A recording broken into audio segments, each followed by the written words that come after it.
अस्सलाम वालेकुम नाज़रीन, HR न्यूज़ के साथ मैं हूं असदुर रहमान। इस वक्त मैं मौजूद हूं डबर रोड पर। ये जो डबर रोड है इसके बारे में मैं आपको बताता चलूं, ये पिंडी इस्लामाबाद का बहुत ही अहम ये रोड है और यहाँ पर कसीर तादाद में गाड़ियाँ होती हैं, ट्रैफिक यहाँ पर बहुत ज़्यादा होती है। लेकिन आज की जो अपडेट है वो मैं आपके साथ शेयर करता चलूँ कि यहाँ पर क्योंकि एक मजहबी जमात जो है वो फैज़ाबाद की तरफ अपना लॉन्ग मार्च कर रही है, उसकी वजह से यहाँ पर जगह जगह पर कंटेनर लगाकर रास्ते बंद कर दिए गए हैं। अभी मैं आपको दिखाता चलूँ कि मेरी बाईं जानब जो बिल्कुल पीछे है स्टेडियम रोड है, वहाँ पर भी एक बड़े कंटेनर लगाकर रास्ते बंद कर दिए गए हैं, जिसकी वजह से शहरियों को बहुत ज़्यादा मुश्किलात का सामना है। इसके साथ साथ अगर मैं आपको बताता चलूँ, मेरी दाईं जानब ये जो रास्ता है ये बिल्कुल इस्लामाबाद को टच करता है, ये इस्लामाबाद की जानिब जाता है।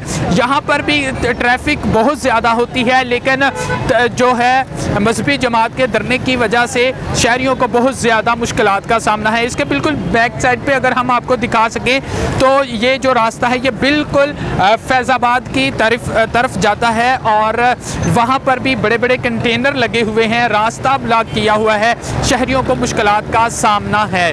तो अगर हम ट्रैफिक की बात करें तो यहाँ पर कसीर तादाद में गाड़ियाँ होती हैं पूरा दिन और यहाँ पर बहुत ज़्यादा ट्रैफिक होती है। लेकिन अभी की जो मौजूदा सूरत-ए-हाल है, ट्रैफिक का निज़ाम पूरा दरहम बरहम हुआ है, शहरियों को बहुत ज़्यादा मुश्किलात का सामना है यहाँ पर।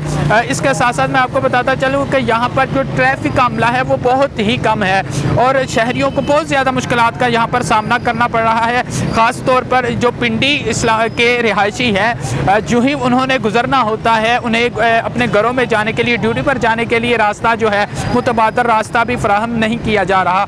यहाँ पर जितने भी शहरी हैं वो बहुत ज़्यादा स्टूडेंट्स हो, दिहाड़ीदार तबका हो या कोई भी अपने ऑफिस में जाने वाले हज़रात हो, उन्हें इस जो ट्रैफिक है इससे मुश्किलात का सामना करना पड़ रहा है।